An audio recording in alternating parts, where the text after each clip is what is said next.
नमस्कार दोस्तों, यह एक व्यावहारिक सत्य है, एक तथ्य है कि अगर आपसे कोई भी व्यक्ति रोज रोज कुछ मांगे तो स्वाभाविक है आपके मन में बहुत ही नकारात्मक प्रभाव पड़ेगा। आप उससे चिढ़ने लगेंगे और आप उससे दूरी बनाने की कोशिश करने लगेंगे। और अगर आप किसी व्यक्ति को डेली प्रतिदिन कुछ न कुछ देते हैं, चाहे बिल्कुल थोड़ी सी मात्रा में दें, फिर भी वह व्यक्ति आपको देखते ही खुश होता है, उसके मन से आपके प्रति दुआएं निकलती हैं कि यह कुछ देता है। ठीक यही सिद्धांत ईश्वर की वंदना में, आराधना में लागू होता है। आप रोज रोज सुबह शाम ईश्वर से कुछ मांगते हैं तो इसका नकारात्मक प्रभाव पड़ना स्वाभाविक है। आप मांगिए मत, सिर्फ एक बार मांग लीजिए, बार बार मत मांगिए। आप दीजिए। देना जो होता है वह सकारात्मक होता है। आप ईश्वर को जो चीज़ उन्हें पसंद है वह अर्पित करें। जैसे सूर्य को जल अर्पित करते हैं, सूर्य को जल पसंद है, हनुमान जी को तुलसी पसंद है। इस तरह से जो भी जिस देवता को, ईश्वर को पसंद है, वह साधारण सी चीज़ आप उन्हें अर्पित करिए। आपकी मन्नत सुनिश्चित रूप से पूरी होगी।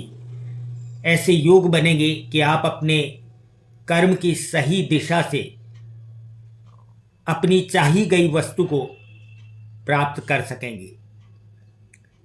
दोस्तों, यह एक अजीब सा सत्य है कि जो भी ग्रह होता है उससे संबंधित देवता होता है, उसे जो उसके गुण हैं उनके बिल्कुल विपरीत वस्तु पसंद होती है। जैसे हनुमान जी का संबंध मंगल से है और मंगल का शत्रु ज्योतिष में बुध होता है। तुलसी बुध का प्रतीक है, लेकिन हनुमान जी को पसंद है।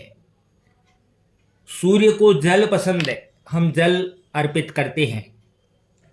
सूर्य गर्मी का प्रतीक है और जल शीतलता का प्रतीक है।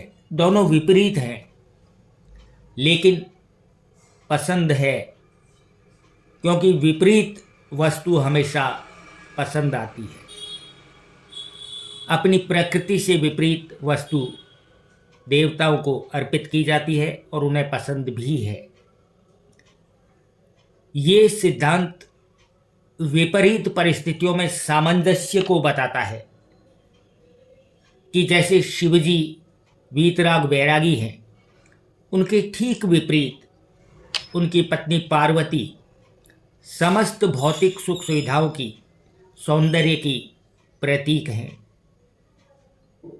शिवजी के गले में सांप है, दूसरी ओर सर में चंद्रमा है जो अमृत बरसाता है। सांप विष का प्रतीक है, लेकिन आपस में इनमें कोई द्वंद्व नहीं है, क्योंकि विपरीत परिस्थितियों में सामंजस्य यही शिव है, सत्य है, एक प्रैक्टिकल फिलॉसफी है, एक व्यावहारिक दर्शन है।